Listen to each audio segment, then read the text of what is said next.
You need to pass IELTS and you are worried about speaking part 2. I see. I believe I can help you. In this video, I'm going to first talk about what speaking part 2 is all about. Then I will teach you how to plan your answer. Next, I will talk about delivering your answer before I conclude by talking about how you can prepare for speaking part 2. Sounds good? Let's start. It becomes scarier, more challenging when you don't understand what you're supposed to do. I believe then that by understanding what part 2 is about, you're going to feel much calmer and more confident. So let's talk about that.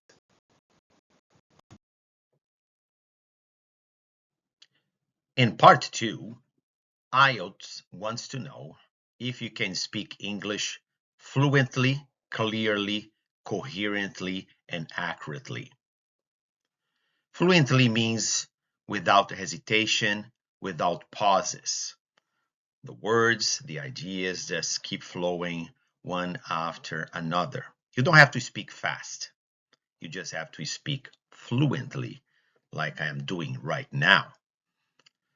You also have to speak clearly. That means you have to project your voice, speak loudly, and with good pronunciation.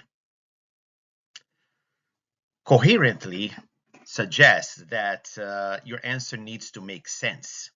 So in order for that to happen, you need to connect these ideas in a way that they flow in a natural way, in a very organized, well-structured manner that helps people understand what you're trying to say. And accurately basically means without making mistakes. So here you have to be accurate, precise, not only in your pronunciation, but also in your use of the English grammar and in your vocabulary choices. But I think the main focus here is especially on fluency. When you answer questions in part 1, you don't have to talk for a long time. Maybe your answers will be 10 to 15 seconds long. When you answer questions in part 3, you're going to talk for about a minute or so. But when you tackle part 2, you have to talk for 2 minutes. So basically, IELTS wants to know if you can speak clearly, coherently, accurately, and fluently for a longer period of time. Ooh, I know, that sounds scary. After all, 2 minutes is a long time. But don't worry, after watching this video, I am pretty sure that you're gonna feel much more confident that you can succeed.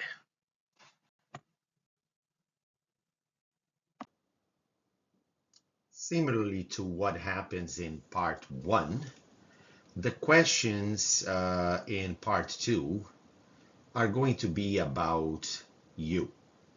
So you will have to talk, for example, about a person who influenced you the most, a place you want to visit next in your travels, or your dream house, for example. You will see a cue card with prompts, and you will be given a pencil and paper to make notes. After you finish your answer, the examiner might ask you a few questions. You will have 1 minute to plan your answer, and then you will have to talk for 2 minutes. Moment to read these 2 examples of questions that you may be asked in IELTS Speaking Part 2. When you finish reading these examples, please go to the next slide. Okay, so let's start talking about planning your answer.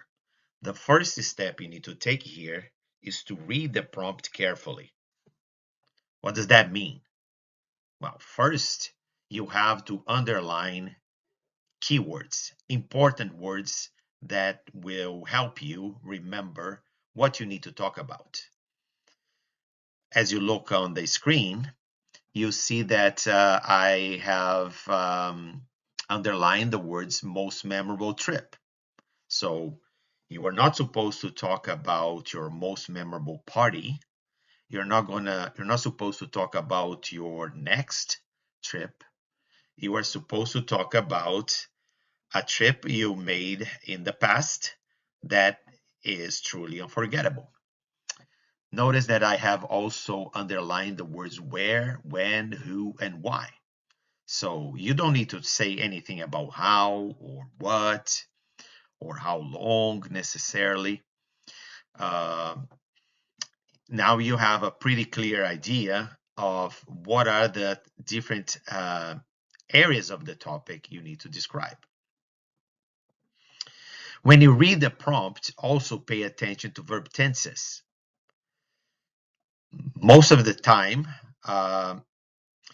or in most of your answer, you're going to use the aspect of the verb, past, present, and future, that was used in the question.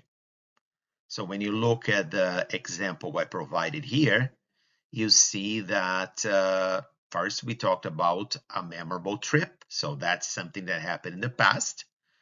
Not surprisingly, then you see that the verbs are all in the past. Went, traveled, and was.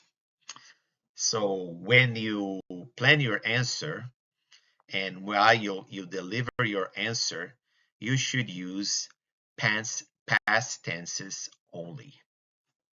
I hope that's clear. The second step in the planning process is to jot down ideas, words. So here, you are going to try to write down as quickly as possible ideas, words related to the different aspects of the topic. So for example, you have to talk about where you went to. Many students make the mistake of just writing down one word here, for example, Hawaii. Then they move to the next topic very quickly, and in the end, they are not able to talk for 2 minutes. So during the planning process, try to think about different ideas related to, for example, the place you went. Hawaii. Oh, where in Hawaii you went? Hawaii is a big place. Oh, Honolulu and Oahu's North Shore. What about when? Sometimes you don't remember too many details, so you can even say something like not sure. Remember, this is about language, not about content or ideas. You can come up with an imaginary trip if you want. Nobody cares. All they care about is, can this person speak English fluently, accurately, clearly, and coherently? So it's okay to say, I'm not so sure. I believe it was in the spring. I remember it was sunny, but not too hot. So I guess it was not summer, it was probably in the spring. So as you look at the other points, you see that I wrote down ideas, not one, but a few ideas related to each one of the aspects of the topic that you're supposed to address in your answer. That will ensure that you will be able to talk for at least 2 minutes. The next step is writing the opening statement. This is the very first sentence you are going to say as you start your answer. It's very important that first you jot down as many ideas as possible. because that will ensure that you will be able to talk for 2 minutes or more. If you have time, then you can write the opening statement word by word. Here you can be a little bit more careful about grammar and vocabulary. So I provided 2 examples here to illustrate what I'm trying to say here.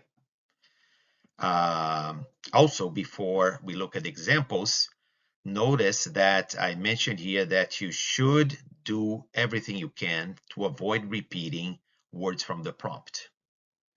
So if they ask you to describe your most memorable trip, your opening statement could be something like, I want to talk about a trip I'll never forget, or I have gone on a few unforgettable trips, but one of them stands out. So I introduced the topic that I was asked to address without repeating words from the prompt. And the same thing I did when I when I provided the second example for you. Describe a teacher who had a great influence on you. Your opening statement could be, I want to talk about a teacher I will never forget. See? Very identical. This statement is identical to the one I shared on the first example. You just replace the word trip with the word teacher. Another possibility. I have had a few unforgettable teachers, but one stands out. As you can see, again, it's very similar to to one of the sentences I used in example number 1. So, bottom line, write the opening statement. Work hard to avoid repeating words from the prompt. The final step in the planning process is to write the transitional statement. This is the sentence you are going to say before you start answering the last question in the prompt. Again, you have to work hard to avoid repeating words from the prompt. Look at the examples I provided for you and notice how similar they are. Example number 1, explain why the trip was so memorable. Your transitional statement could be something, now let me introduce you 2 reasons why I will always remember the trip.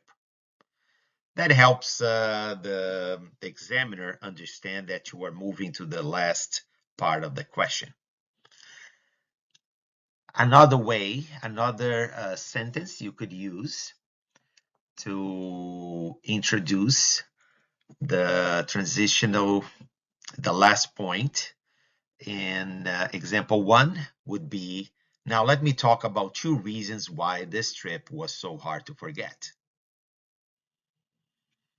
Okay. Usually, this last question in the prompt is about reasons or about feelings. So that's why in the first example, I use the word 2 reasons. I want to talk about 2 reasons. And in the second one, I said I want to talk about 2 feelings. Okay. Notice that the sentences, the statements in examples or under examples 1 and 2 are very similar, which is something you notice when we were working on writing the opening statement. Therefore, I suggest that you can memorize statements that can be used to write the opening and the transitional statement. So we will have plenty of time to jot down ideas before you quickly write the opening and the transitional statements.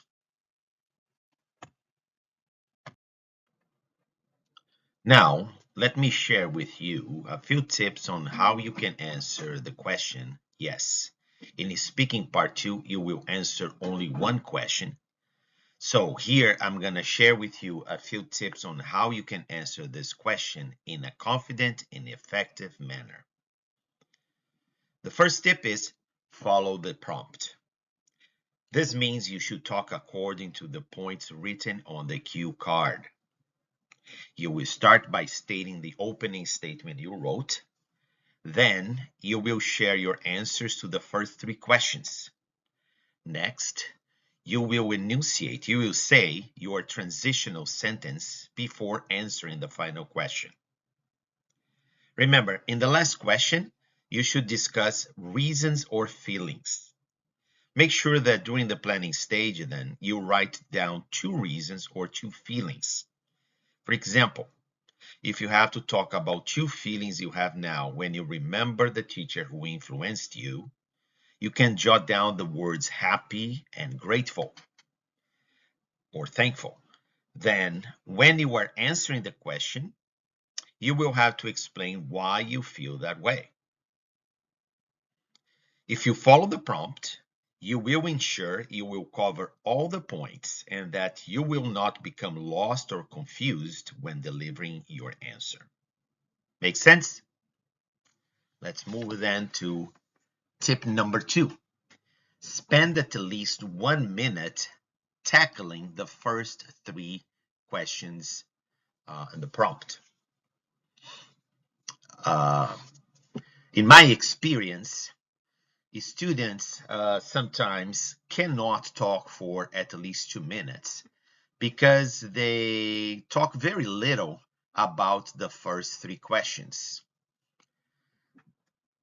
You should spend at least, I would say, 1 minute and 15 seconds answering the first 3 questions. So during the planning stage, again, that's why I recommended that during the planning stage, you jot down a few words about each one of the questions. So you will have enough ideas to talk about when you are delivering your answer. Then you will have 45 seconds left to say the transitional statement and then answer the last question. If you follow this tip, I find it very unlikely that you will be unable to talk for at least 2 minutes. Third, never stop talking till they tell you to do so. You have to talk for at least 2 minutes. So start talking, and when the 2 minutes are up, they're gonna ask you to stop. Don't feel bad. Don't get surprised. That's what they are supposed to do. You haven't done anything wrong. You haven't failed. They just need to see that you can talk for 2 minutes, and you did. Congratulations. Okay. Uh, Again, my suggestion is make sure that you don't stop talking until they tell you to do so. All right? Tip number 4, don't talk fast. When you have an accent and you talk fast, it becomes very difficult for people to understand you sometimes. Okay? So in order to make sure that people can follow what you're saying, that people don't have to struggle, don't have to work hard to make sense of what you're saying, talk at a normal pace like I am doing right now. Don't talk too slowly, of course, but don't talk too fast either. Fifth, be careful about common grammar mistakes. What are these mistakes, Armando? Well, one very common is related to verb tenses. That happens particularly when students have to answer questions that ask them to talk about something that happened in the past.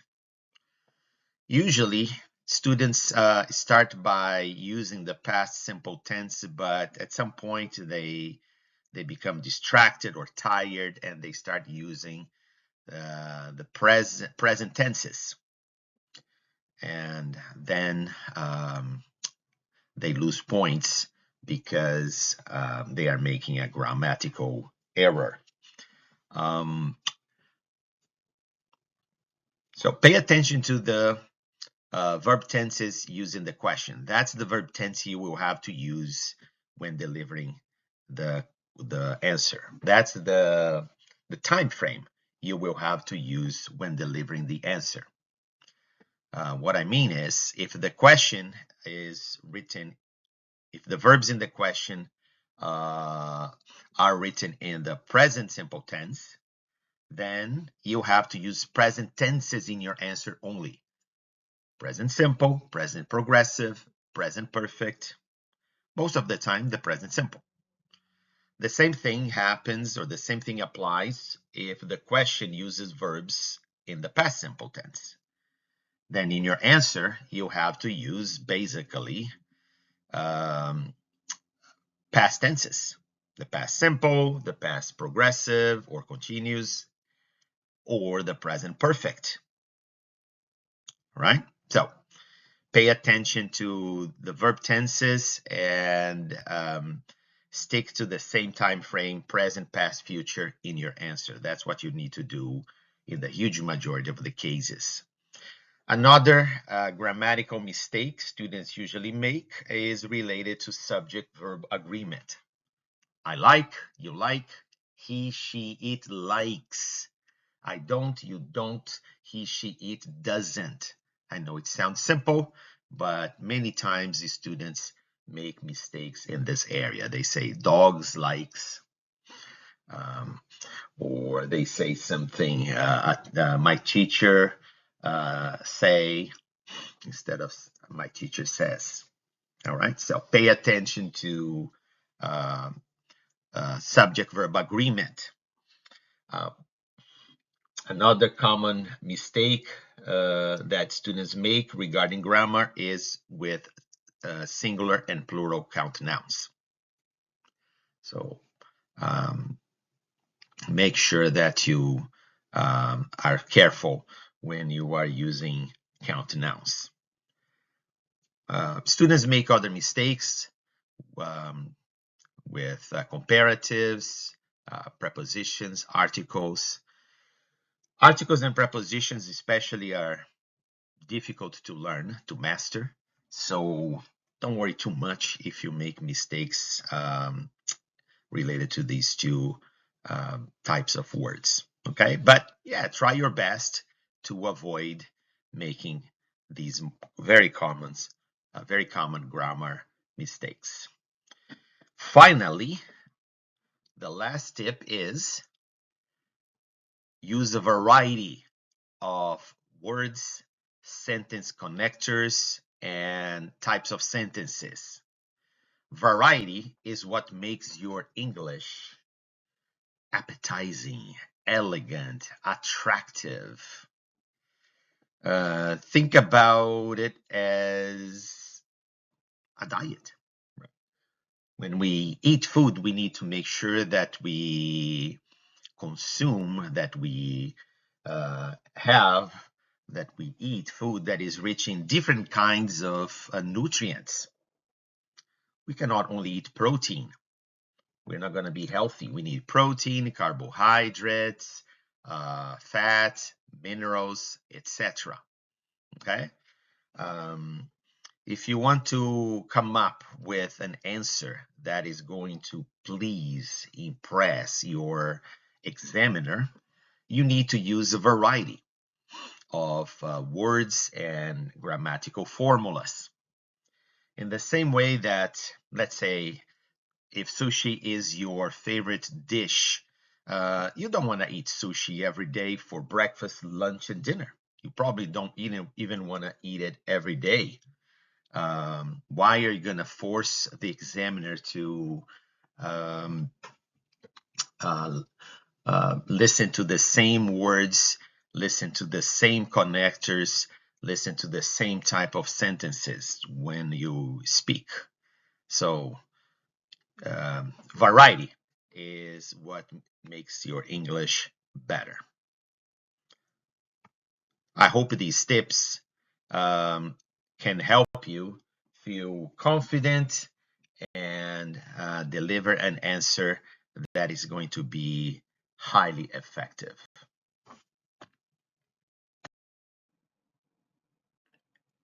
Take a moment and read the 5 quotations I have included in this slide. They were all said or written by famous people we respect for different reasons. They all highlight one key idea. Preparation is essential, is crucial, is extremely important. So before you take the exam, make sure that you are fully prepared. You can do this by watching this video many times, for example, but invest your time in improving your pronunciation, reviewing grammar, expanding your vocabulary, watching different videos, reading different textbooks that will provide tips on how to tackle the different components of the IELTS exam, including speaking part 2. Yes, before everything else, getting ready is the secret of success. So make sure that you spend enough time getting ready for the exam. Review grammar, expand your vocabulary, improve your pronunciation, study the different types of questions, the different kind of topics that are commonly used in IELTS exams. Practice, practice, practice, practice. If you can find a partner or partners, that can sure help. When it comes to speaking, record your answer, then listen. Try to identify mistakes, areas for improvement, but don't neglect step number 7 here. Get help. I'm going to talk about that more in the next slide. Having taught students from more than 40 countries and with 23 years of experience, I'm sure I can help you achieve your goals. Please find my contact info in the description below and let me know how I can help you. I look forward to meeting you soon. Have a good one.